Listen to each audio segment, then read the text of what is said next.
Hi, Dan, can you hear me?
Yeah, I'm on. So tell mom to blend that.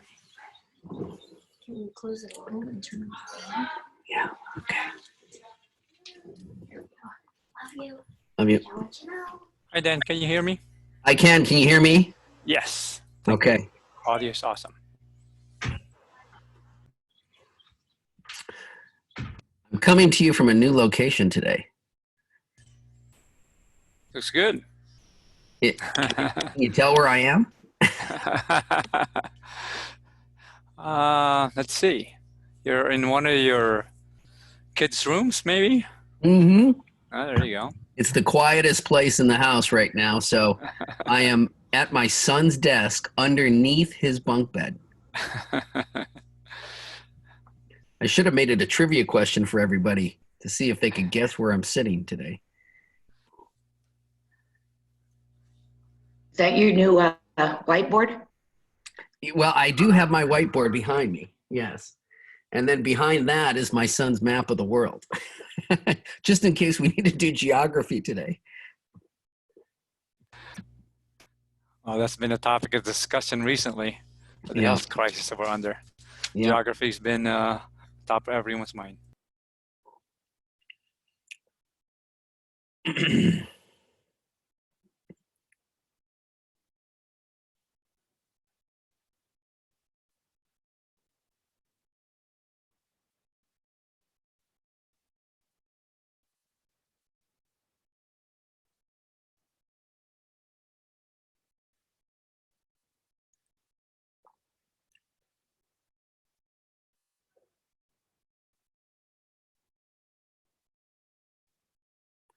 We'll just wait a couple more minutes and then we'll get started.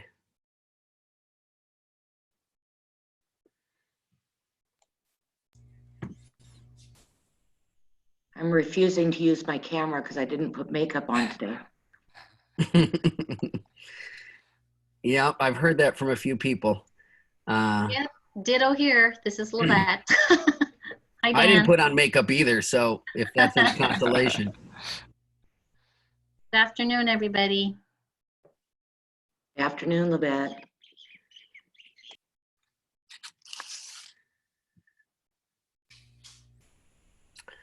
So obviously, as you're joining, all of your mics are muted. And again, you just have to hit the space bar and you'll unmute yourself and you're able to chime in. But my first and foremost, I always want to know how all of you are doing. You don't all have to answer at once, but is everybody healthy?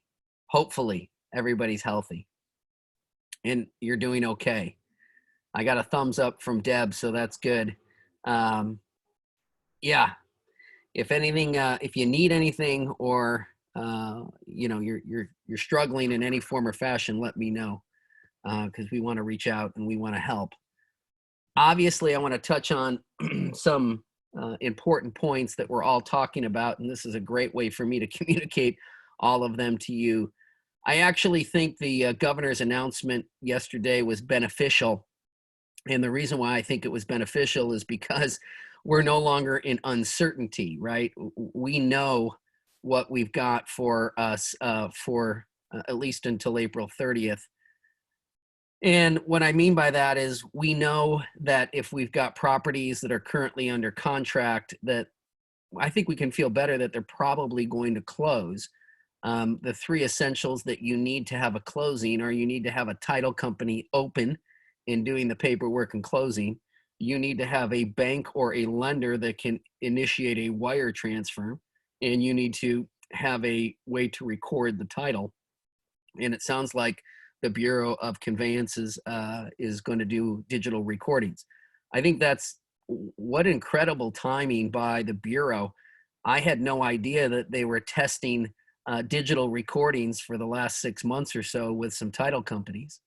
And little did they know that when they started that was going to come in extremely handy, that beta test.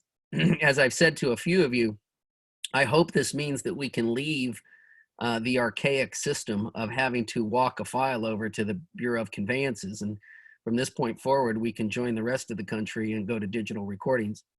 So I think, I called a seller that I have their property under contract. It's supposed to close on April 6th. And I said, I feel an awful lot better about our possibilities of closing than I did a week ago.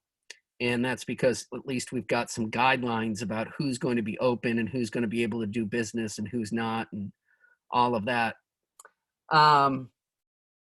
So, again, what do we do about certain things? Michelle Del Rosario, our principal broker, had a phone call with a majority of people this morning talking about how we're going to handle open houses and showings. And there's nothing on the governor's website that says real estate is an essential business. There's nothing that says that we need to stay open and we need to do business. So I think it's pretty common sense that open houses are out of the question. Opening up the house and having people come by is just, it's not an essential. And so that's not going to happen. The next question is, well, how do we handle showings? And Michelle said, listen, there's no specific guidelines or guidance, nothing from anyone on this. It's all kind of vague and general, and leave it up to your brokerage type of thing. But her recommendation is, don't do showings for a variety of reasons, right? Even if the seller says, no, I don't mind, go ahead, bring people in. I think you're opening up yourself to huge liability. And I just don't think it's worth it. I think that we can easily do virtual open houses. We can have a seller take their iPhone and walk through a house and describe their house to us and send us that video, and we can provide that video to buyers. But open houses and showings are probably off the table given the stay-at-home order. And if we feel like that changes, or the situation changes, or there's new issues or guidelines issued by the government here, then I think we'll make those changes. All of you got an addendum a little while ago in your email. If you did not get it, let me know, but it is a coronavirus addendum.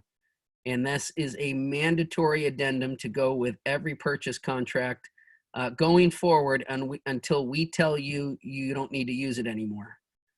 It is not the best addendum. I've seen better, but it's okay. There's a spot for number 1 and number 2. Read the number 1 option and the number 2 option, but then there's a blank for number 3. And when you read option number 1, it talks about extending the closing. And when you read option number 2, it talks about what if a buyer has already passed their loan contingency deadline and then was not approved for their loan because of a loss of income. These are things that obviously are important, and they're probably first and foremost of number 1 and number 2. But then in option number 3, it lets you write some additional information in the blanks in number 3. And when I think about that, I think, you may put some language in there if you're just starting a purchase contract about what to do in case your inspection period magically goes away because of the stay-at-home order. In other words, you wrote a 10 or 12-day inspection period. Your inspector, or any inspector for that matter, says, I can't get out and do the property. I can't go out and inspect the property. Then you're going to have a contingency in there that allows that inspection period to be extended. And that might be written in number 3 of that addendum. Or you may be to the point in a contract where you're concerned that the appraisal is not going to be done on time or done in a fashion, and you might be able to write something in that regards.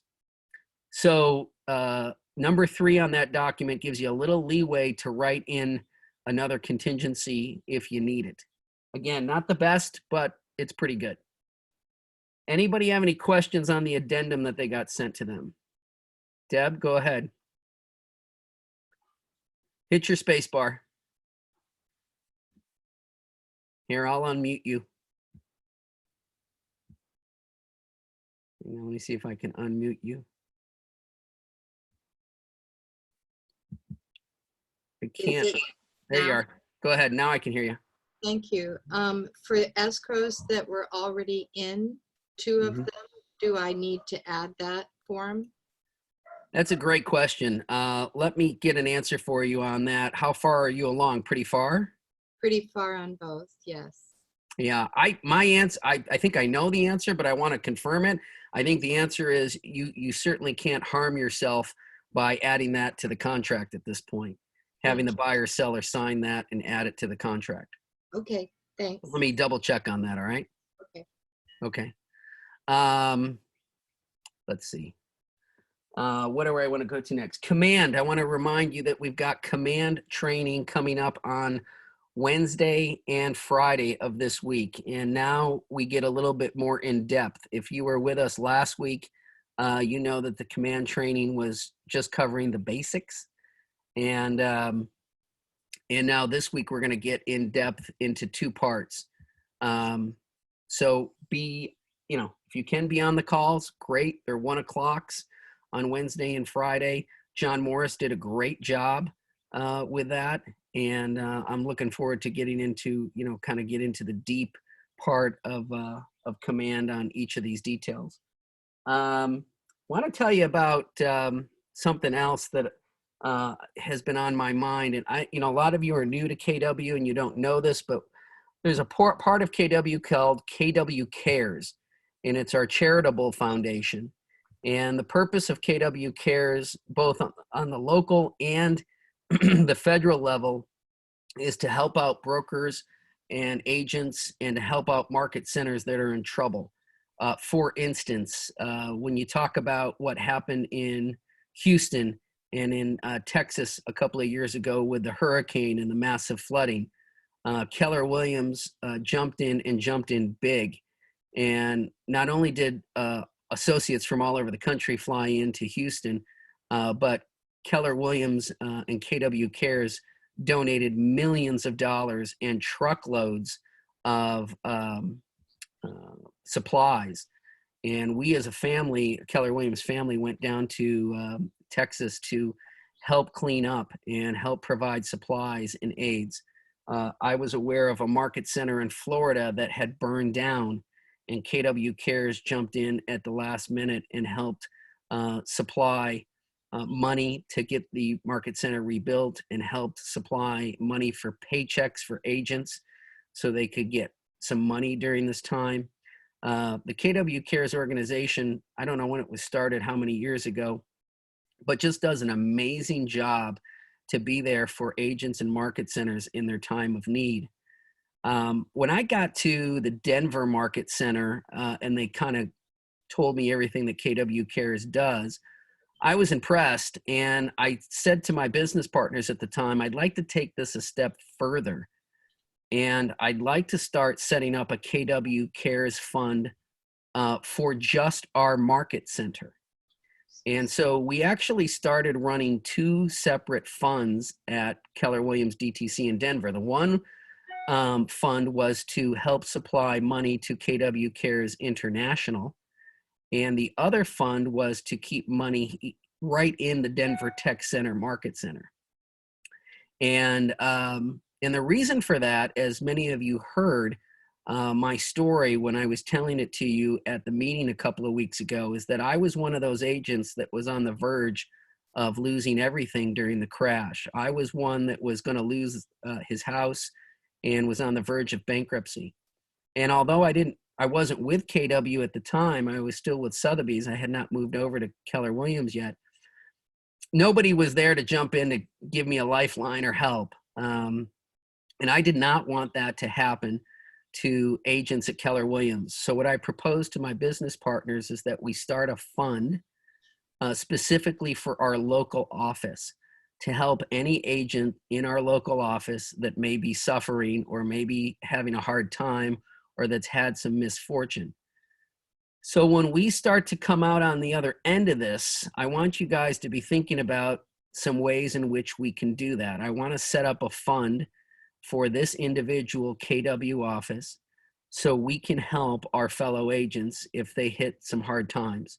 Because I don't want anyone to be in the position that I was in. I want us to be able to be there to help them. And the ways we did that is we ran fundraisers, and we did about 2 or 3 fundraisers a year through the Market Center. And I can share with you the different ways that we did that. We did galas, where it was a big dinner gala and we had silent auctions and we had people donate stuff. We did art shows. We did a thing with the symphony or the local symphony, and we raised money, and some of that money went to KW International and some of it stayed right here at home with our individual Market Center. So again, be thinking about how we can do this. It's obviously not going to happen today, and it's not going to happen tomorrow, but it can happen in the near future about how we're going to supply the fund for Keller Williams Big Island so we can be there to help other agents. Next, for those of you that were a part of the training that we did 3 weeks ago on the business planning, some of you asked for a copy of my internal tracking sheet that I use to track all of our business at the Colorado Dream House team. And Errol's sending that out, or he may have already sent it out. And you may have a copy of that. I got rid of all of the data, but I left the fields. So you can start plugging in your numbers and using that tracking sheet. And it's sent out already then. Okay, great. I'm going to see if I can share my, yeah, I'll worry about it later. I don't want to share that right at the moment, but I'm going to start sharing this 101 lead generation sheet. Can everybody see that okay on their screen? Before I get into that, I just want to, what I was going to try to share from my email, which I can't figure out how to do at the moment, which is okay, was I'm getting several emails a day from Keller Williams agents around the country that are sending out mass emails to both agents and their clients, basically telling them, you know, kind of what I wrote in Saturday's email. The Nelson team, the Blake Nelson team out of Kansas City, Missouri, sent out 151 things to do while you're shut in. There was another agent from another team that sent out another mass email about ways that they can be of assistance to their database. So be thinking about ways that you can be of an assistance to your database and ways that you can reach out to them. All right. Okay, so let's jump into 101 lead gen ideas. Now, I want to preface this by saying that obviously a lot of these ideas work in a normal market. Like if we did not have coronavirus, we could do a lot of this, but that's okay because we got to remember what our business plan is. We only have a 2-pronged business plan. First part, while we're shut in, we're going to work on our business. Second part, when they open up the state for business again, we're going to be in position and ready to pounce. Okay. And some of these, obviously, these ideas are going to have to wait until we're open for business again. Some of these, I don't know if we, you know, my guess is the majority of these we're going to have to wait for we're open for business again. But they're really good ideas, and I wanted to share them with you. And of course, I'll take this Word document and I will send it to Errol, and Errol will get it all out to you so you can have it. It's one thing to have ideas. It's another thing to have a system. And there's, like I said, a lot of ideas here. And if you attempted to tackle all of them or most of them or some of them, you would probably fail miserably. So I'm going to give you a system, and it's right here at the top. Out of these lead gen ideas, I want you to pick 4 buckets, okay? Out of 101, I want you to pick the best 4 for you. And the idea is that you should be able to pull 5 sales out of each bucket. The reason why I tell you this up front is because as we go through this, I want you to think about whether or not this is a real legitimate bucket for you. Will you be able to pull 5 deals out of this? I'll give you an example. 2 examples for me on my lead gen ideas while I was a productive agent in Denver. Number 1, there was a massive health club there called Lifetime Fitness. It was 350,000 square feet with 3 indoor pools and 2 outdoor pools and 2 football fields inside and 2 football fields outside. Amazing place. And I would be there every single morning at 6:30 a.m. to exercise. And guess what? I saw the same people every morning at 6:30, and they got to know me and I got to know them. And guess what the conversation always turned around with? It was always, hey, Dan, how are you? How are things going? The small chit chat. And inevitably they'd say, so how's the market? That would be their question because they know you're in real estate and they'd always ask. And then what I always did was this little tactic that I got taught by Gary Keller, which is I would launch into a brief description of how the market was, but I would stop in mid-sentence and midway, and I'd turn to them and I'd say, why do you ask? Now that, and then you pause and you don't say a thing. And they'd always say, well, I was thinking about fill in the blank. And you know what the blank is. I was thinking about downsizing. I was thinking about upgrading. I was thinking about buying an investment property. I was thinking about getting a place for my son or daughter. You know what the blank is. But you start into how the market is. You stop yourself midway and you say, why do you ask? Because then you're going to get to the meat of it. So this conversation would happen with me and my friends at the gym on a pretty regular basis. And I was able to pull at least 5 deals a year out of the gym. Another example, my kids were playing sports nonstop. I was always at some type of game or some type of practice. And, when Malia was on the softball team, the girls softball team with the other girls, guess who I saw 2 to 3 times a week? I saw all their parents and always walk up. Hey, how you doing? Good to see you. They say, hey, Dan, how you doing? Small chit chat. Guess what they'd eventually ask? How's the market? And I'd launch in and I'd say, why do you ask? And again, I would pull about 5 deals a year out of my kids' sports. Micah playing football and basketball, Malia playing softball. I would see those parents over and over again, and I became a trusted resource for them. And when it came time for them to think about buying or selling, they used me. So 2 of my 4 buckets were the gym and my kids' sporting events. All right. So look at what I've got here on the screen. 5 sales per bucket, pick 4 buckets. Consider all of the possibilities. Choose 4 buckets, create an action plan. Number C and D are probably the most critical. Create an action plan for each one of these. Now, for those of you that were with us 3 weeks ago, when we did what we call the 1-3-5, what's the one thing you want to accomplish? What are the 3 things below that have to happen in order for that to accomplish? And what's the action plan? What are the 5 action plan items underneath each one of those 3? Same thing here. If you pick a bucket, do a 1-3-5 on that bucket. In other words, create an action plan for each one so you've got a concrete roadmap of how you're going to get referrals and deals out of that bucket. Last but not least, pick an accountability partner, because this all sounds good.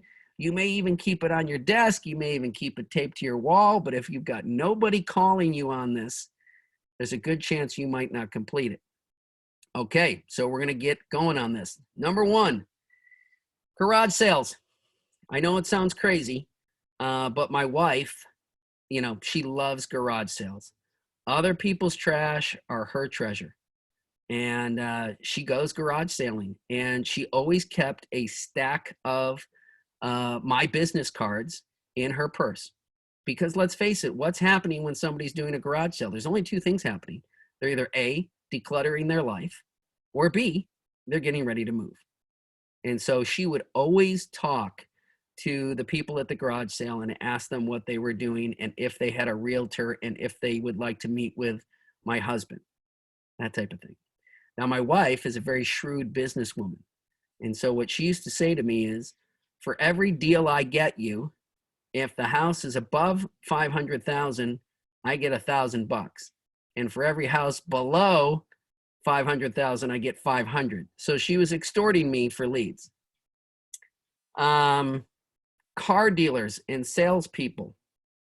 There's a guy named Aaron Moore who still helps me buy and sell cars today.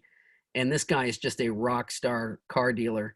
And you can't believe, these people are obviously meeting people of means, right? If somebody's going out and buying a car, they've probably got some disposable income. And so, I said, listen, let's just do this as a one-on-one. You send me a couple of people and I'll send you a couple of people. And the great thing about Aaron is that he didn't work for one particular car dealership. Of course you could. He actually was a car broker that worked for multiple dealers. And he actually sent me my vehicles out here to Hawaii in December. He's that good. And he continually would send me people for real estate. And then I would turn around and send my clients to him to go buy and sell cars. Works. Furniture sales. Think about that for a second. Why are people buying furniture? Only two reasons. The first reason is their stuff is old and they need to replace it, or B, they just got a new place. And so I would go into American Furniture Warehouse in Denver, Colorado, which was the largest furniture retailer in the country. And I would just talk with a few salespeople and I'd give them my cards. And I'd say, hey, listen, would you mind handing out some of these? And in turn, I will send my clients to you. Now that can happen here on the Big Island. I know there's no, huge furniture retailers here, but there are some. And so that could potentially work a relationship. Mortgage companies, that's kind of a no-brainer. I mean, I told everyone this, and I'll say it again. I would have a meeting with all of my lenders at the beginning of the year and say, listen, this cannot be a one-way relationship. This has to be a win-win for both of us. And I know you're not going to send me one for one. In other words, I'm not going to send you one and you're going to send me a referral back one, because it doesn't work that way. These lenders have a lot of agents they're working with. But here's how it can work. If I send you 10, I expect 1 or 2 in return. And just set that expectation with your lenders ahead of time. And then check it on a yearly basis. So I would have this meeting with my vendors every year. And if a lender didn't send me any business in 12 months, I parted ways with them. I moved on. I moved on to another lender who was more aggressive, who would help me feed my family. Because this isn't about just you waking up every day and feeding them. They got to feed you as well. Title companies. Yep, title companies can refer business to you. You all have relationships with title reps. Reach out to them and say, hey, I could use, if you run across anybody, I could use a referral. Same thing with inspectors and appraisers. We had 2 inspectors that we worked with for all of our properties. And we gave these guys a boatload of business. And again, I pulled them in on the same vendors meeting, except this time I was armed with data. And I said to the inspectors, here's how much business we gave you last year. And I had it in dollars and cents, right? Here's how much business we sent you $25,000 worth of business last year. I need you, Mr. Inspector, to start sending me some referrals. Just point blank. Appraisers, yeah, we all know appraisers, and some of them are friends, and you can ask the same thing from appraisers. There's plenty of appraisers that I gave business to that was not ordered by the bank. You'll have clients from time to time that'll say, you know, I'm thinking about doing a refi, or I'm doing some other financial piece and I need to know the value of the home. Do you know an appraiser I can hire? And you've got a Rolodex of appraisers that you know, and I would call up my friend Matt Rich and I'd say, Matt, I got an appraisal for you. The seller's paying for it. And I'd send him his way. And then I'd ask Matt for a referral back. Moving companies, great way, right? I'm sure there are moving companies here on the island. I haven't used them yet. Kona Trans is the only truck I see driving around the whole island. But, you know, I wonder how many people actually go in and actually have a conversation with the moving companies about how we do business together, whether or not we can get referrals. I think the default is, oh, I'm sure they've already do that with a lot of agents. Maybe they don't. Maybe it's like the prettiest girl at the dance. Nobody asked the prettiest girl at the dance to go to the prom, you know? So did you go in and talk to moving companies?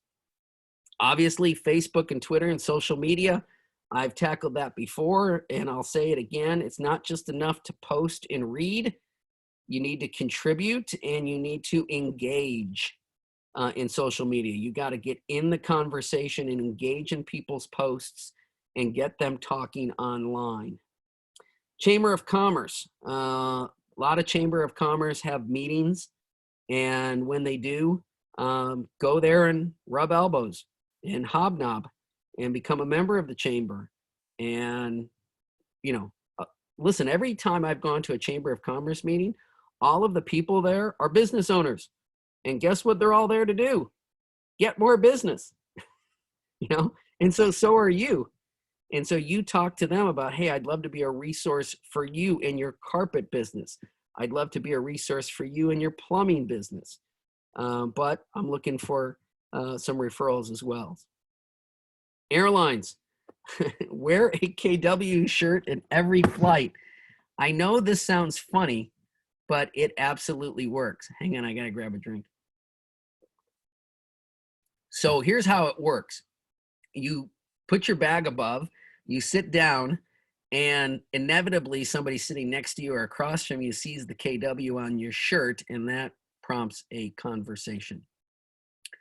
And remember, it doesn't matter where you're flying to, because if you're a Keller Williams agent, you can help that particular client on that plane in any part of the country.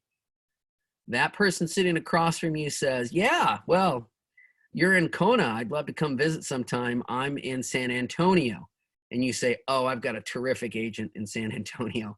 Now, you don't have a terrific agent at the moment in San Antonio, but you will when you get on the KW Connect website and you find a rock star agent in San Antonio. And so you can help people anywhere in the country by connecting them with a Keller Williams agent. And we have an agent in just about every city in the country, and you can get a referral fee. But the KW shirt on the plane works. High schools, give a donation to a local school and you'll get huge publicity. You know, a lot of times high schools have all kinds of programs that they're putting together. They may have a program for football season or a program for basketball season.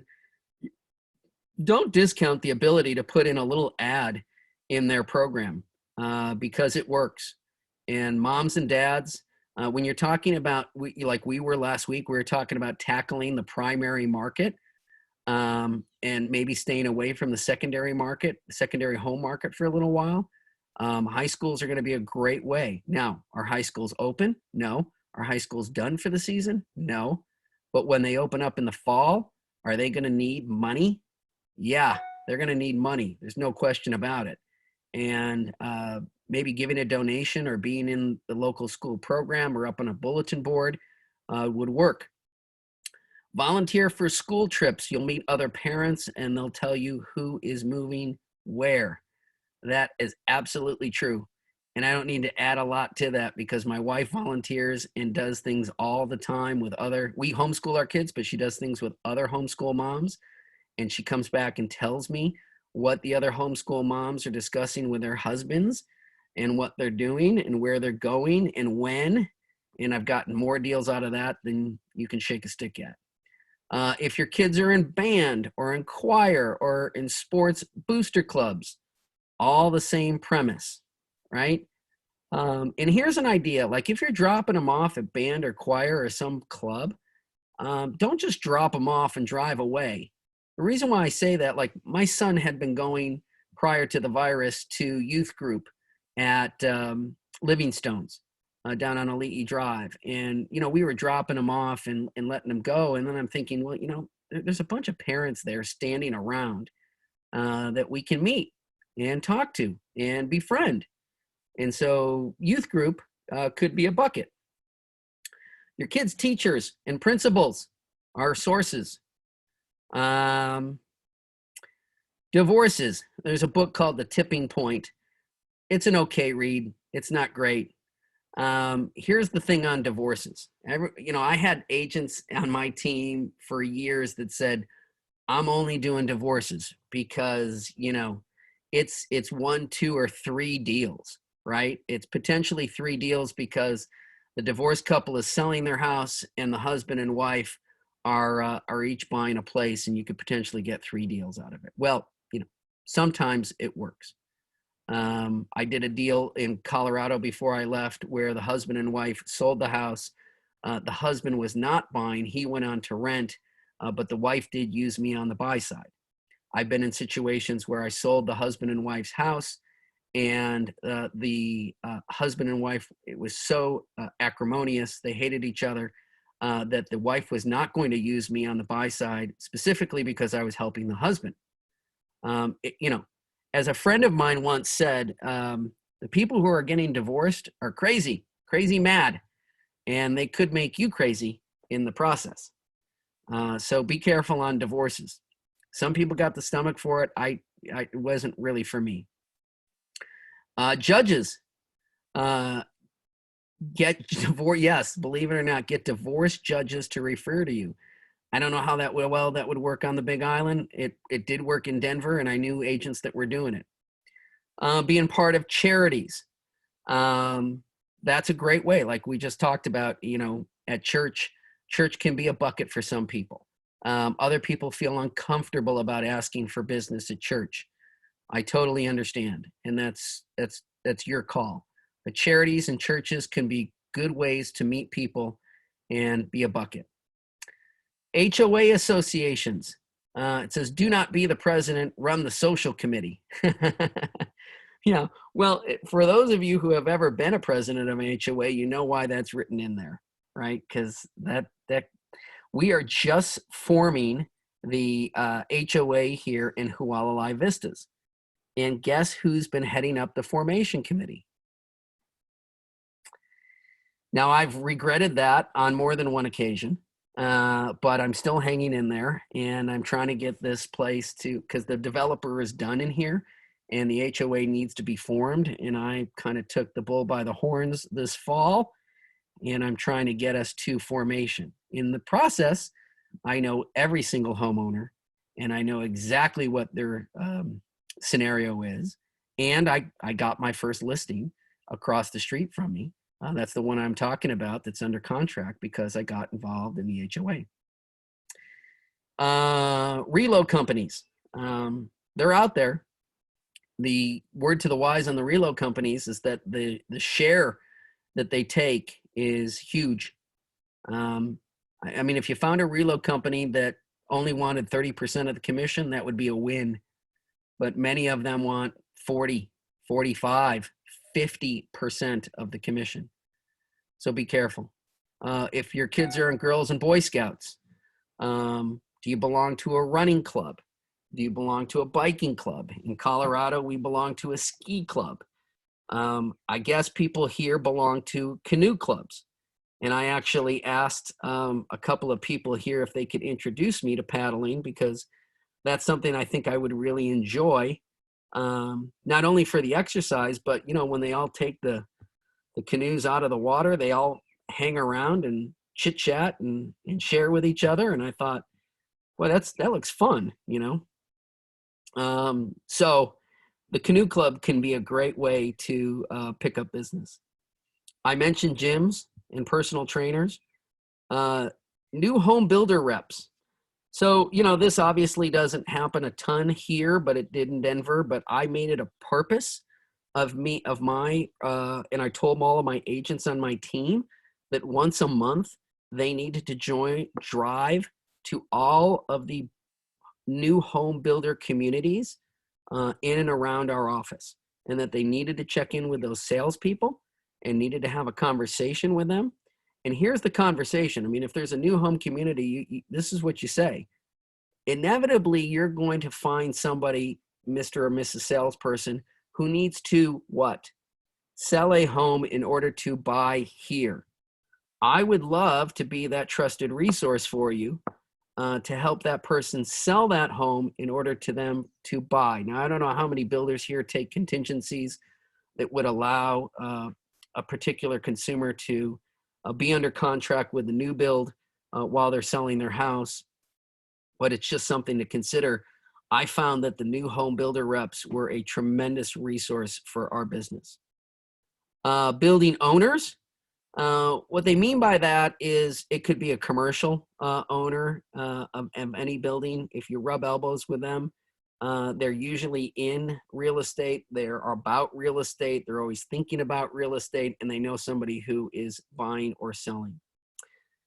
HUD and VA.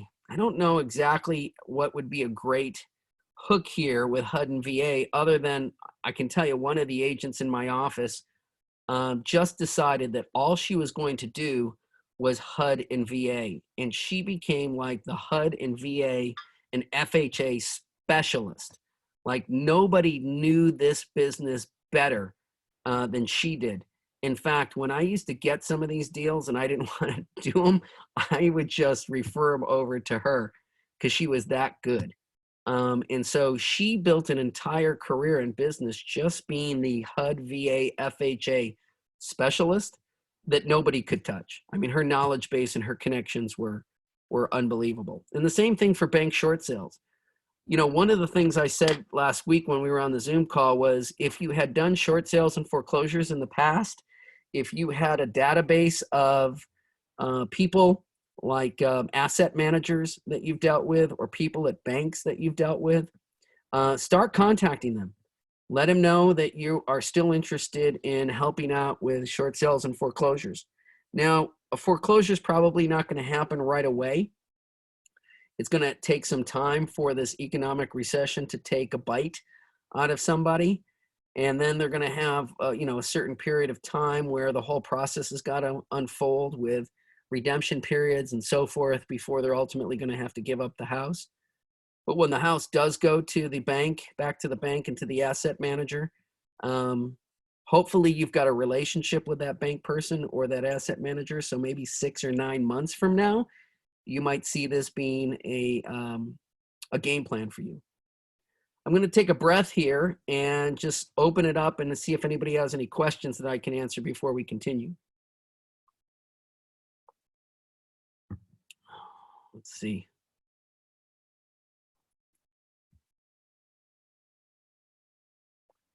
See what my chat says here. Okay, that was about KW Cares. Okay, I don't see any questions as of what I've just covered. And again, feel free to chime in. Okay. Open houses. We will be able to do open houses again. And when we do, I've got a plan. I bet you figured out I was going to say that. I am actually going to teach a class just on open houses because I find that the majority of people, I don't want to say do them wrong, but really don't do it to the extent that it can be a real driver of business for them.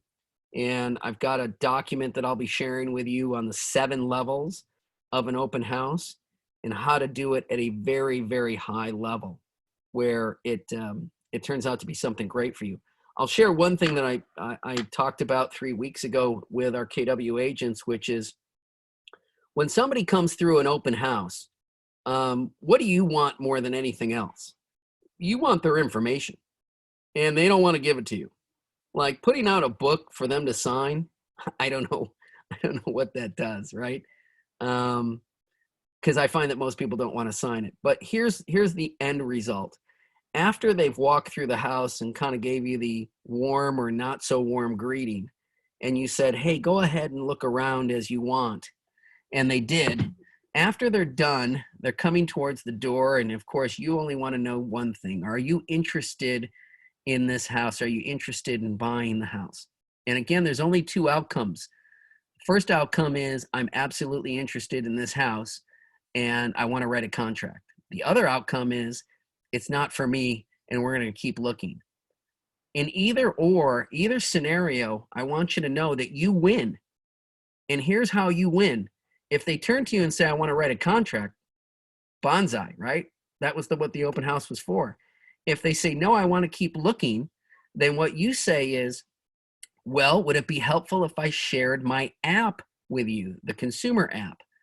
And then explain to them what a powerful tool the consumer app is. Hey, you can drive anywhere around this entire island, and no matter where you are, it'll geo-track you and find you. And when you open up the app, instantly what will pop up is all of the active listings that are currently on the market. And you can look at the pictures and you can look at the descriptions and the prices. And if by chance you see anything, you can hit favorite, or you can just call me and I can set up a showing for you. And here's what's even better. I know you're not from the island, you're from San Antonio. When you take the app back to San Antonio, it works there for wherever you are in the city. Would this be of any help to you, Mr. and Mrs. Open House people?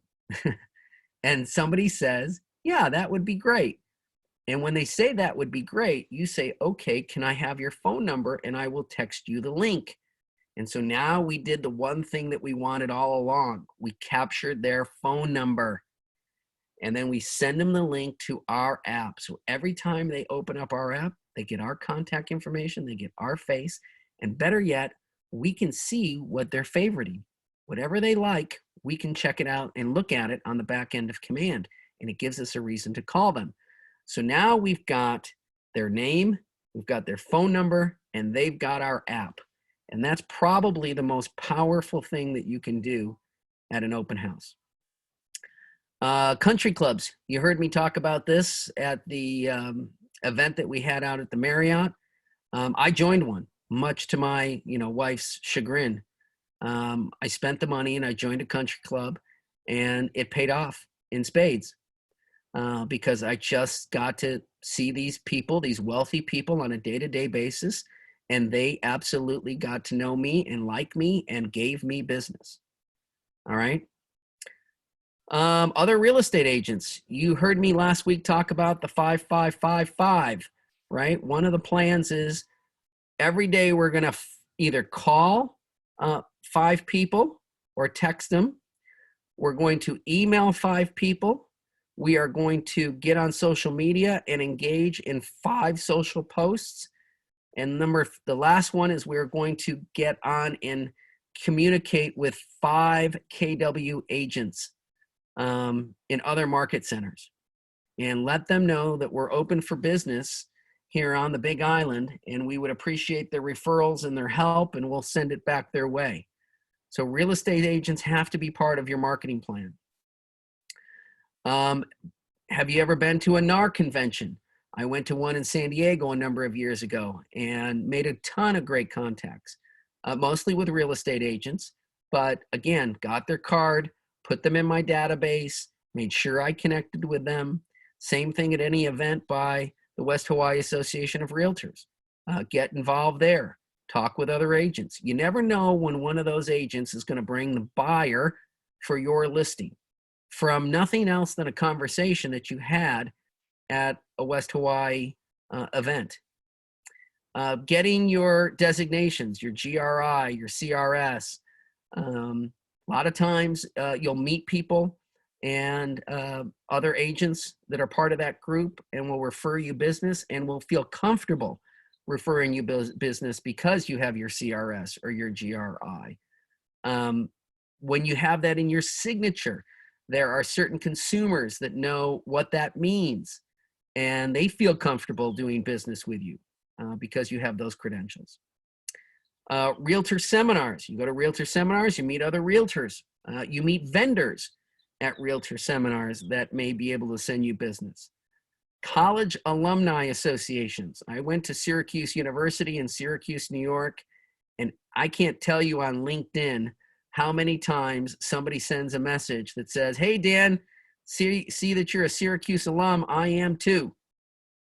And again, we have a short chat over LinkedIn, and a lot of times they will feel 100% comfortable doing business with you for no other reason. They don't know you from Adam, but because you went to that university, they think you're something special. So do it. MREI in seminars for investors. You can, that stands for Millionaire Real Estate Investing. Okay, and there is an investor's book that Gary Keller wrote, just like the Shift book, just like Millionaire Real Estate Agent, MREA. MREI is really a book just devoted to how to invest and invest at a high level. And so you might want to read the book and then think about doing a local seminar. Invite people to a place like Sweet Possibilities. Bring some food. Advertise that you're doing an investing seminar. If you've done investing and you're good at it, share what you know. And you'll be surprised at how many people will walk away from the short. And it doesn't have to be big, everybody. I mean, there could be 6 people there. There could be 5 people there. And if you're really good at developing the information, you'll be surprised that the 5 or 6 people will walk out that door and they will absolutely use you. We did this a lot during the crash with first-time home buyers. It says first-time home buyer seminars. We did it a ton. I mean, that was one of our main methods because nobody else was buying. And there was all kinds of incentives from the government for first-time home buyers. And so we were pushing that. We even built a first-time home buyers website just to give them information about what resources were available to them. Urban seminars. Well, what are those? In Denver, there's a group of people that will only live downtown. I mean, I'm dead serious. They will not venture out to the suburbs at all. They would rather be tortured and hung than to go out to the suburbs. And they just love everything that's urban. And so I knew agents that just focused in on the urban areas and did seminars to tell the people who live there what was available to them. Like, I didn't know. I was in a suburb, but apparently there was this outstanding farmers market that was going on every day down at Union Station in Denver. And I finally went down for the first time, and I lived there for 23 years. And I thought, man, this is fantastic. Like, why didn't I know about this? Like, why did I never not come down to this? And so that's what an urban seminar would be. Now, we don't have a real big urban center here. However, there are other things that you could do in this seminar for your part or where you live. I mean, there's a lot of things that are special about the Kohala Coast. There are a lot of things that are special about Hawaii, right? And who knows? Maybe there's something you could do there when the secondary market comes back around. Weddings. Yep. Gary Keller talks about this a lot. When Gary got started in the business, he just trolled all of the wedding announcements in the papers. And then that was his lead gen. He would cut out all the wedding announcements in the newspapers, and then he would call these people, because what happens after you get married? Get a house. Now, wedding announcements are they still in the paper? I don't know if they are or not, but here's what you would do. There's no shortage of wedding planners on this island. And I would reach out to them and say, hey, is there some type of an alliance we can do? Can I give you some of my business cards? Can I send people your way? Right? Hang on, somebody's responding to my question. Weddings, great idea. Yep, it is a great idea. So I'm not saying crash a wedding. Maybe we could do that. Just crash a wedding. Hey, you guys need a house by any chance? Everybody at the reception handing out a card. Move-in parties. So what's the premise here? Jack and Jill get a new house, and what do? They have a move-in party, and they invite their realtor because you were the person that helped them find that. But guess who's also at the move-in party? All of their friends, right? And so that's an opportunity for you to connect with all of their friends. Here's the other thing. Let's just say Jack and Jill don't have the move-in party. You know what you do as an agent? You offer to help them have a move-in party. You say, hey, you know what? I am so excited that you guys got your house. Would you like me to throw you a move-in party? I'll bring food and we'll invite some of your friends and we'll just have a good old time showing off your new house. Offer to do it for them. It's a small price compared to what you got paid. Hang on, I think there was another chat. No, I don't see it. Okay. Before market preview parties. This is going to go back to our strategy on open houses.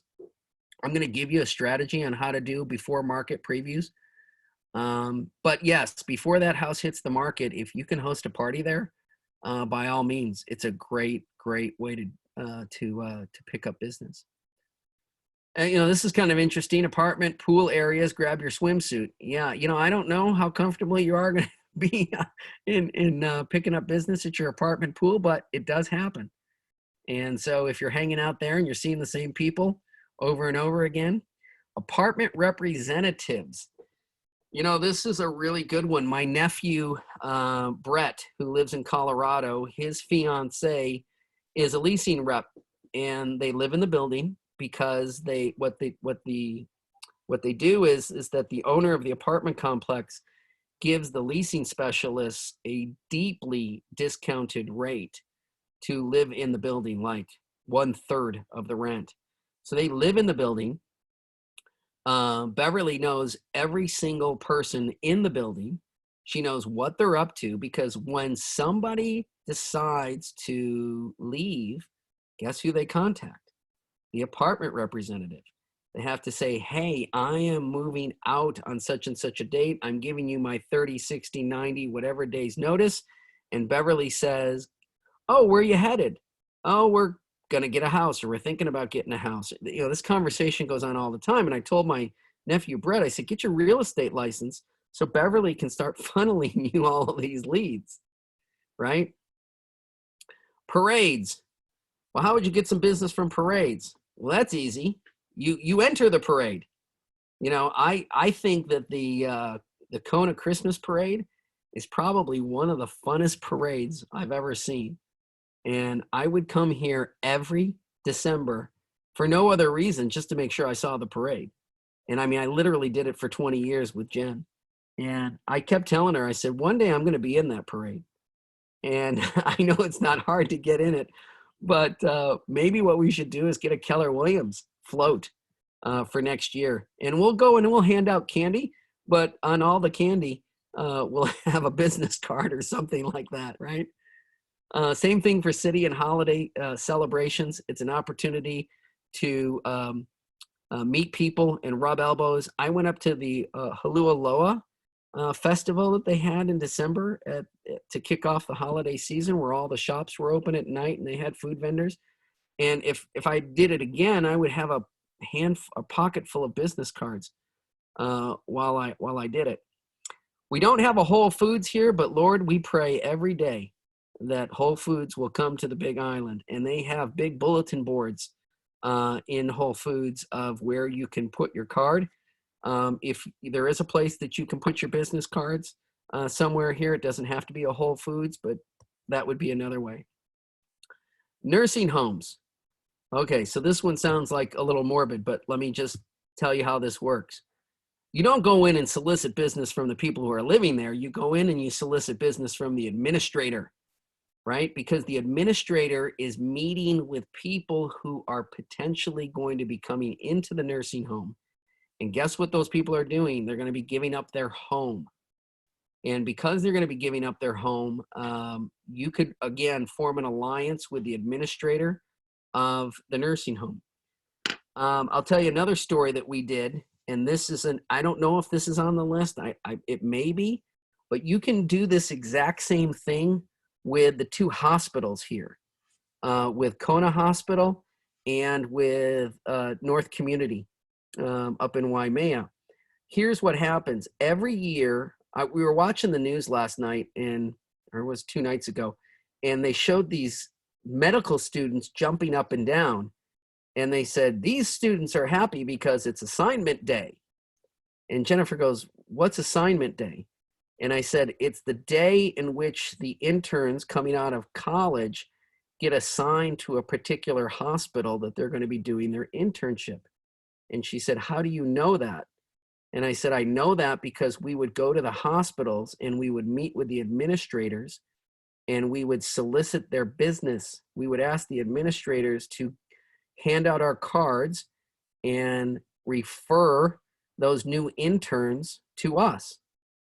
Now, does a doctor coming out of college and doing an internship have any money? No. Some do, and some will buy right away, but the majority of them were renting. And so we helped them rent, and then we stayed in touch with them. And guess what happened at the end of 3 years when their internship was up? They had money and they wanted to buy. And since we were such a trusted resource for the last 3 years, they bought with us. So you can do it with hospitals too. Poker parties. I think that's supposed to be a bunch of poker parties. Yeah, I mean, whether you're getting together for mahjong or you're getting together for poker or whatever the case may be, hey, don't be afraid to ask your friends for business. Your past work functions. Yes, there's for us, we're all real estate agents. But what they're referring to here is if you were in another business prior to real estate, or maybe you're working a part-time job. Talked with somebody today that had a part-time job, and again, that part-time job should be a way that you can help pull business out of there. That should be a bucket for you to help your fellow coworkers. This is an interesting one. Past spouses. I guess if you're on a friendly term, yeah, you could help your ex find a place. Not everybody's on a friendly term. Single organizations, single moms organizations are a big niche. Listen, single moms need help. I was a product of a single mom, and they need all the help they can get. And so having a trusted resource, somebody that they know and rely on like you, that would be great. Cleaners. Yep. And that what they mean there is at a broad range of cleaners. My dry cleaner, I brought my, in Colorado, we had to dress up, and so I was in suits and dress pants and sport jackets, and I was in the cleaners nonstop. But cleaners could also be things like your carpet cleaner, right? How many times does somebody that's going to get ready to move into a home, they're going to need their carpets cleaned? And you say to them, don't worry about it, I got a guy. And you've got a trusted carpet cleaner. And again, you got to have that conversation with carpet cleaners. Hey, if you're cleaning somebody's house because you think they're moving or they tell you that they're moving, would you please consider giving them my card and sending the referral my way and throwing out my name? Starbucks and Costco. This kind of falls into what I call the 5-foot rule. And the 5-foot rule, one of the sales techniques that I got trained in early in my 20s was a sales technique, and some of you may remember it. It was called Sandler's sales system. And Sandler taught you to talk with everyone within a 5-foot radius of yours. And so I'm going to tell you a short story about this. I always knew this and I always did this. And when Jen and I didn't own a home here and we were coming out for vacations, we would stay at the Hilton Waikoloa. And again, I'm a workout freak. So every morning I would get up and I would head to the gym at the Hilton Waikoloa. Well, there was this older man there, and he had a thick German accent. And he would work out and he would watch me work out. And finally, one day, as my trip was coming to an end, he came up to me and he said, I notice you working out here every morning. He said, you seem like you really know what you're doing. And he said, would you mind helping me a little bit? And I said, well, truth of the matter was I was a personal trainer in my previous life. And yeah, I do know what I'm doing. I wrote a book on health and fitness. And I said, I'm happy to help you. And so for the next 45 minutes, I helped him organize his workout a little bit, told him what to do, what not to do.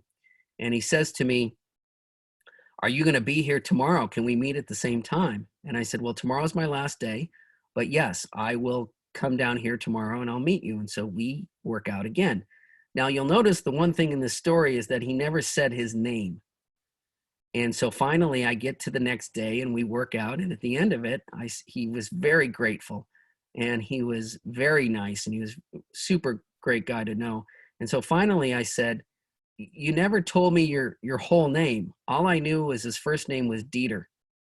He says, I'm Dieter Seeger. And I said, you mean like the Dieter Seeger that I get, you know, every time I come here, I get a little note in my room that says, welcome to the Hilton Waikoloa Village again, Dieter Seeger, general manager. Are you the general manager of this place? And he says, yes, I am. And so he said, you've been so kind to help me. Now get what he says here. Anytime you and your wife want to come back, you can stay here at the Hilton Waikoloa for free on me. And he said, the only thing I ask is that when you're here, we work out together. I'm like, sold, done. And so I run up to the room and I tell Jen, and she's like, well, that's amazing. That's really good. And I said, yeah. I said, so we fly back to Denver, and I said, it was probably spring, and we were thinking about coming out again in summer. I said, you know, we ought to test this. We ought to see if this is real. And so I call the hotel and I ask for Dieter Seeger's office, and I get Dieter, and I tell him that I'm thinking about coming out in July for a trip, and wanted to know if, you know, I could take him up on that offer. And he says, sure. And he puts Jen and I up for 10 days at no cost. And I don't have to tell you how much that is. And I work out with him the whole 10 days. And that came out of me just talking to people within a 5-foot radius.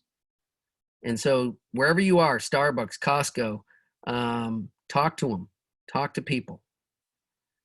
Doctors, again, there's no reason why if you're in the doctor's office, you can't solicit business from your doc. You know, just ask him. I mean, he's a captive audience. He's not going anywhere. He's in the room, right? Marriage counselors. Guess what marriage counselors are doing? They're talking to married couples who are thinking about splitting up, who are thinking about downsizing their life.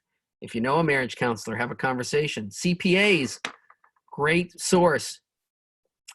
KW regional directors. There's more than 31 of them.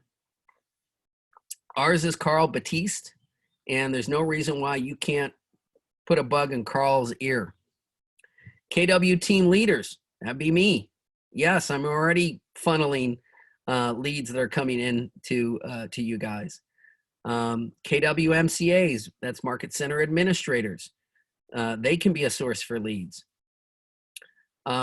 Teach, right? Every time you teach out in the public in some form or fashion, generally somebody will think that, you know, you're the cat's meow and may use you. Billboards, yep, I see it happen all the time. People will do billboards. In Denver, they did park benches. They did, you know, wraps on their car. They did bus stops. You don't have that here, but there are no shortage of places to advertise. That should be shopping carts, not shipping carts. Shopping carts, yep. In Colorado, you'd pick up a shopping cart and there'd be some realtor's face on it. Probably doesn't work here. Places of worship, we already talked about checking in with your church community. Craigslist. You can scour Craigslist because people will put ads up there that they're looking for a rental or they're looking for to purchase something.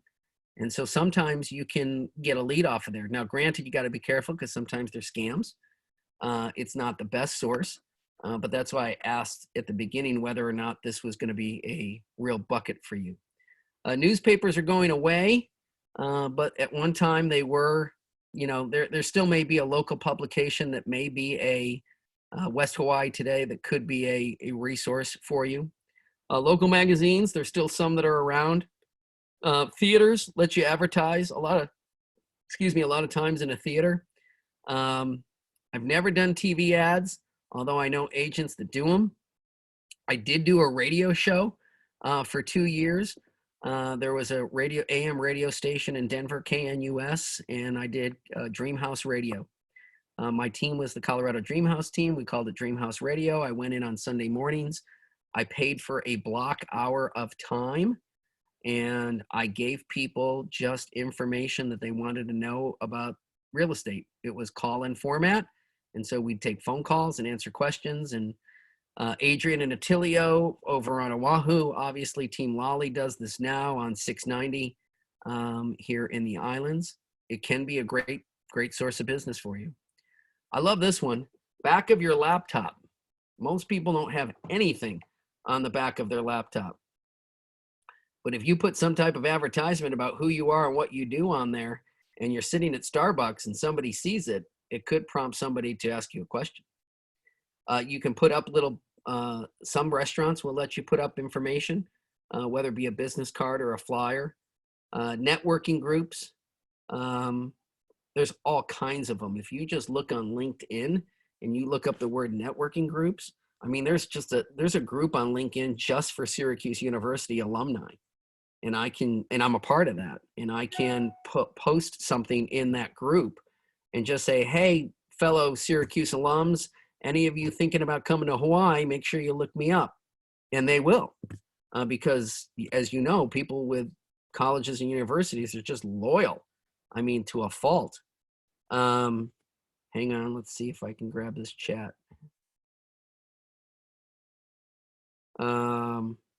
Local Facebook groups, agreed. Yep, local Facebook groups.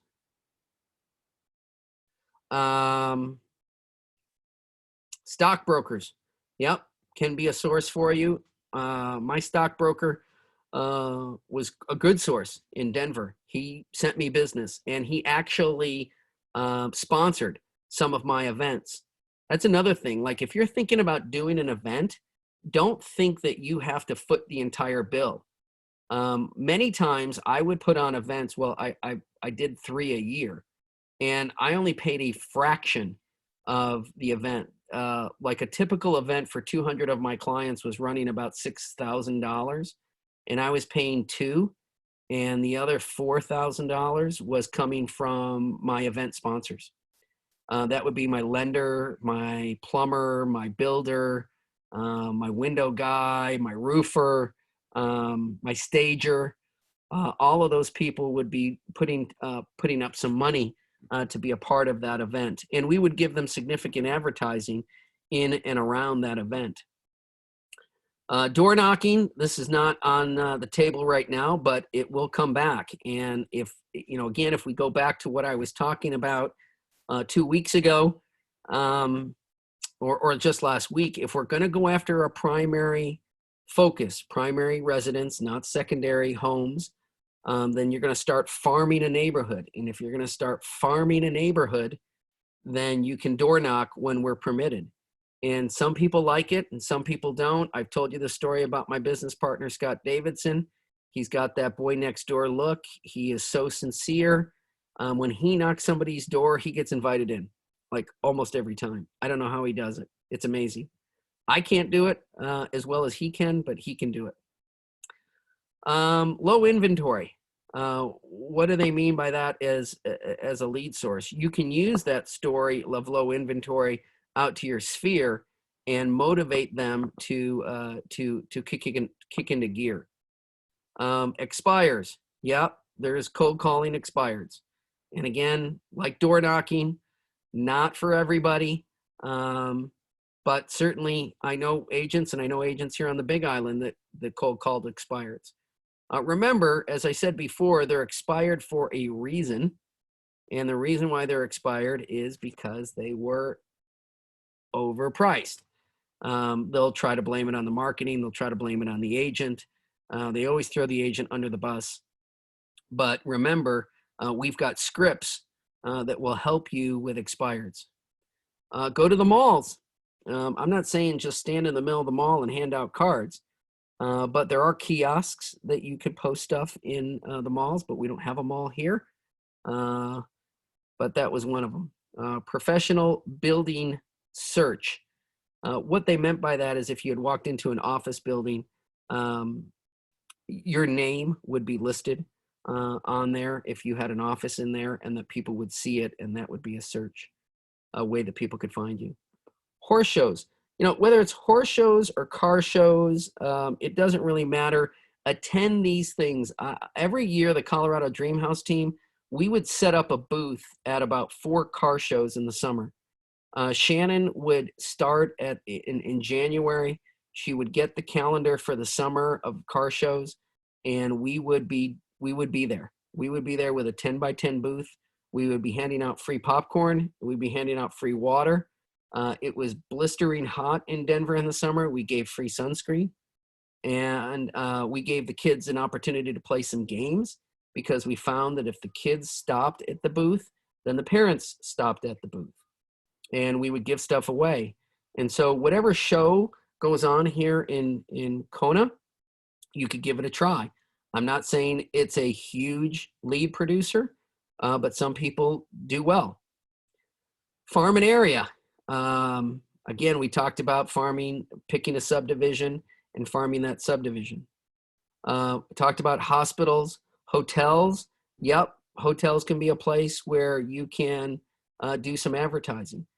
You can also talk with the general manager or the concierge of a hotel. We've got plenty of hotels here. I wonder how many times a real estate agent has approached a concierge at a hotel and said, listen, you obviously know everyone who's coming and staying. And again, this isn't great right now, but it can be. If you run across anybody, Miss or Mr. Concierge, that is talking about wanting to see real estate, or would you consider giving my card? I don't know why a hotel concierge doesn't have all of your cards. That's one. Rental car places. How many times do we see the rental car guys sitting in the hotels and they've got like 0 to do? They are so bored. Go in and have a conversation with them. Taxis. That's a great way. I mean, all the taxis sitting at the airport, these guys know more information than anybody on the face of the planet. They are amazing. Dairy Queens. So this is one that's near and dear to my heart because I have a huge sweet tooth. I am also an emotional eater. So if I'm having a bad day, 9 times out of 10, if you call me, I'm going to be at Dairy Queen, trying to soothe myself over a blizzard. In fact, my friend Trey, he always calls me and he says, so how are you doing today? And I start telling him what's gone wrong 6 different ways. And then he pauses and he says, are you at Dairy Queen? And I usually say, yes, I am at Dairy Queen. But Dairy Queen has a place where you can put cards. I don't know about this Dairy Queen.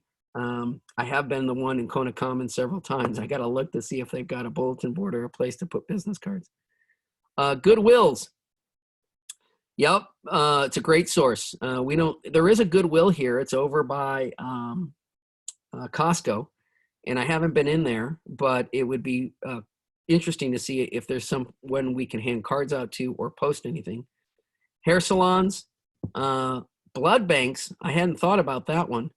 It's a good idea because listen, you got a captive audience. You're sitting there for how long, right?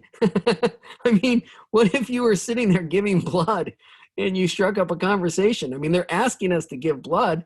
Let's see if we can pull a real estate deal out of that, right? I mean, one thing you'll know about me as you get to hang out with me, I am all about figuring out where the deal is, right? Golf courses, yeah, almost every golf course has got a bulletin board, and I'd give cards out to the pro shop. Banks, why not? I mean, you probably have a trusted banker. And again, you're not here on this earth just to make that banker rich. Hopefully they'll do something back. Gas stations, I haven't put anything at a gas station yet. I'll check that out and think about that. And I obviously don't attend Le Mans classes, but you know, again, this could be a great way if you're, you know, if you're pregnant or know somebody who's pregnant who's taking a Le Mans class. All right, that is my entire list, and I was able to talk through that in an hour and 16 minutes. Questions or comments?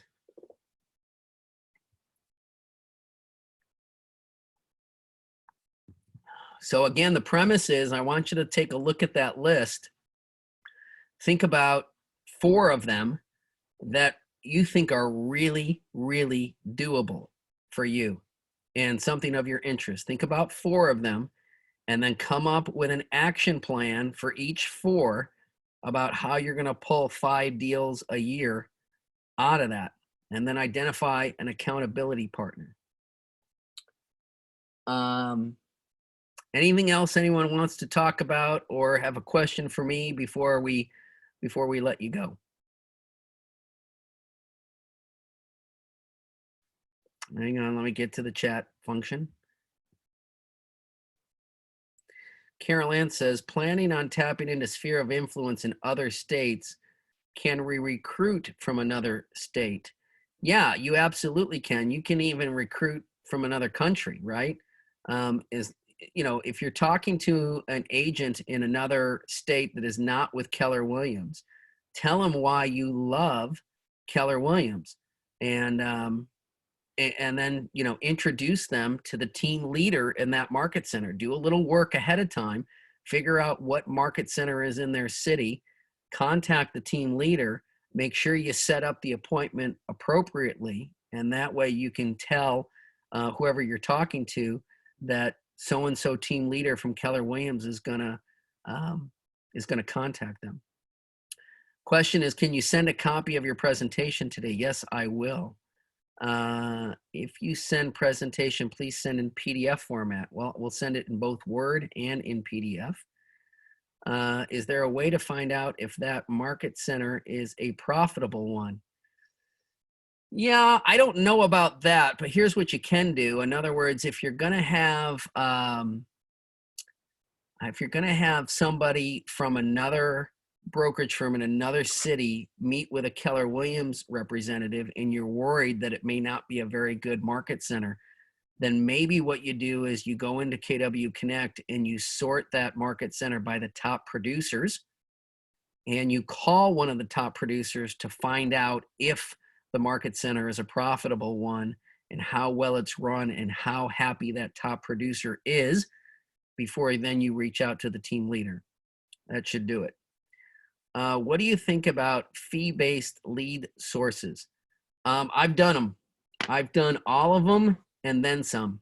In fact, at one point in my career, the Colorado Dream House team was spending $12,000 a month on lead generation. We spent it with just about everybody you could figure on: Leadzillow, Phone Animal, different, Boomtown, different places that were all market leader, anyone who was promising to us to send us a lead. And then I had an epiphany, and I went to a KW luxury conference, and the speaker said the following thing: do you want to spend money to make the phone call? Do you want to spend money to have the phone ring out, or do you want to spend money to have the phone ring in? And it was basically talking about, at the time I was heavily involved in ISAs, internal sales agents, and I was spending all of this money every month on internal sales agents calling out. And I realized what he said was, I want to spend my money on targeted marketing to have the phone ring in as opposed to the phone ring out. And I also took from that I needed to stop paying for lead generation, because I ran into an agent at that conference that told me that 98% of his business, and he had done like 90 million that year, 98% of his business that year was all referral.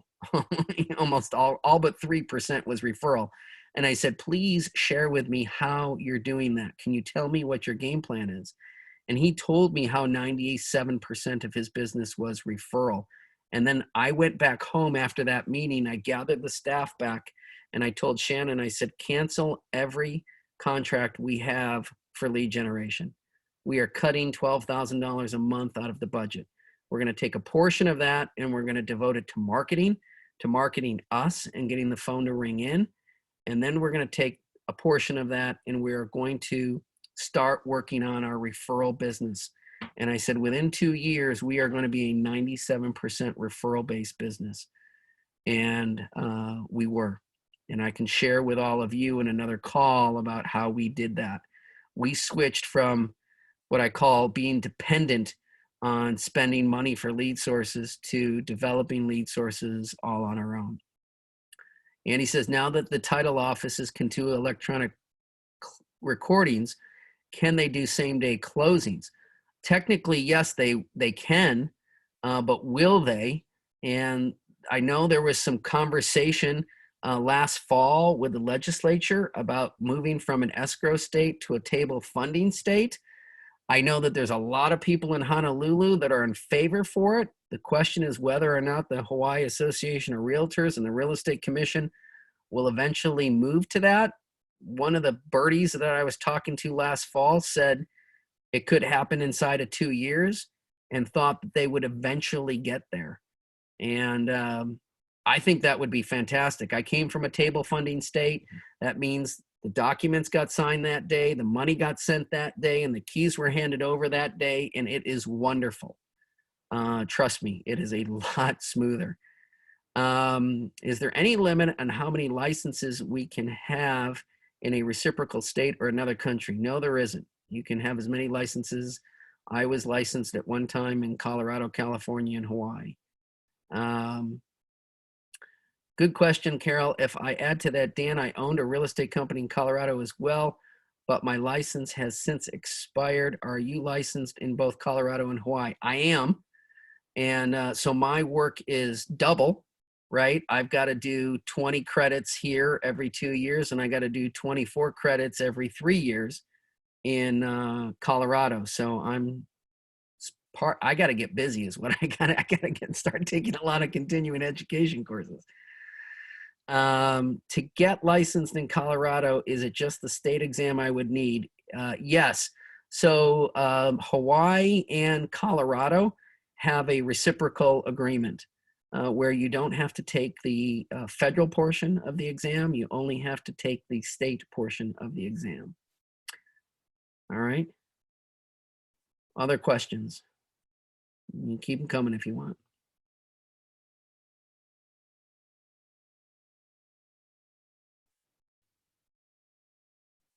Annie says it's the same in Washington. And Carol Ann says, Montana, also with my kids there, I have a huge source of leads. Yeah, I mean, you know, you can get your license in Montana as well. I don't know that you necessarily need it because obviously you can get a referral from any KW agent in Montana. And remember, the referral fee that you negotiate with an agent is just that. It's a negotiation. It doesn't have to always be 25 or here's what I would do. I don't know if I've told you some of this, but some of my clients like Craig in Denver, I've spoiled him to the point where he will not work with any other agent. And this guy is a multi-millionaire. And so here's what he said to me a number of years ago. He said, listen, I want to buy a place on the coast in Florida. I'm looking to spend $3 to $5 million. He said, but I'm not dealing with any real estate agents from Florida, so don't even bother referring it to me. Can you do the deal for me in Florida? And what's my answer? Because you know me. Answer is absolutely, I can do the deal for you in Florida. Now, I don't have a license in Florida, so here's what I did. I did my research on the agents in Florida and the market center where we were going to be going, and I started having conversations. And the one that I ended up with, I said, here's the deal. This guy is not going to work with you. He's only going to work with me, and I am not a licensed agent in Florida. So here's what we're going to do. I am going to fly to Florida with my client, and you are going to set up the showings for us on the properties that we have interest, and you're going to get us in and tour us around, and we're both going to go look at these properties, and he's probably going to lean on me to give him some advice on what he should buy. When we get ready to write the offer, you're going to write the offer, and then you're going to deal directly with me, and we're going to negotiate this together all the way to closing. So I got on a plane with Craig. I flew to Florida. We looked at homes, spent 2 days there. We picked one out. And I told the agent that because I was going to be so heavily involved in flying there and in looking at the homes and being part of the contract from start to finish, that we were going to do this as a 60-40 split, with 60% going to me and 40% going to him. And I'll be honest with you, the first 2 agents said, no, I'm not interested, which boggles the mind because Craig ended up buying a place for $4.8 million, and they didn't want 40% of that. But okay. But the one agent that I ended up with would do it. And there we go. And so I flew and I worked the transaction as if I was the agent. The only part I didn't do was the paperwork. So remember, these referrals are just that. It's a negotiation. Lavette says she's a KW licensed agent in Virginia. So if anyone needs help there, she can direct an agent there. Cool. Awesome. And then it's critical to have a good CRM to manage leads one generates that we have with Command. Yes, excellent point. That is true. So, back to that point about me flying to Florida with Craig, keep in mind, we don't have a long flight here between Oahu and Maui and Kauai. And to my knowledge, the contract doesn't change, right, between the islands. And so since the contract doesn't change and we know the contract, why couldn't we get on a plane with an agent, with a client, and enlist the help of an agent on another island for no other reason to just show us the property and get into the property? And then once we pick it, we could do all of the work. We could do the contract and the paperwork and everything from start to finish. I mean, heck, if an agent is meeting us in Honolulu and all they're doing is helping us get into the property and maybe meeting the inspector there for us or meeting the appraiser there for us, I gotta believe that that's probably worth 25 or 30%, right? I mean, to me, it's a reverse the equation. To me, we get 70% and they get 30% for just doing or 25% for just doing a few things. Instead of taking a 25% referral fee and sending the lead to somebody in Oahu, go to Oahu and do it yourself. Ronnie says, Dan's right on the referral fee. If you attend family reunion in February, many times agents there will offer a 30 or 35% referral fee if you refer them a client to them. That's true. Andy said, I had one on Maui that my buyer paid to fly me over. Well, that's because you're so sweet and everybody likes you. Let's see. Ronnie said, my old office in Northern Virginia, where we have a number of KW offices, I can help you with a referral fee there. Yep, sure can. And yeah, my client Craig did pay for my flight over there, and many times the buyer will, and so that's just another tip. Other questions?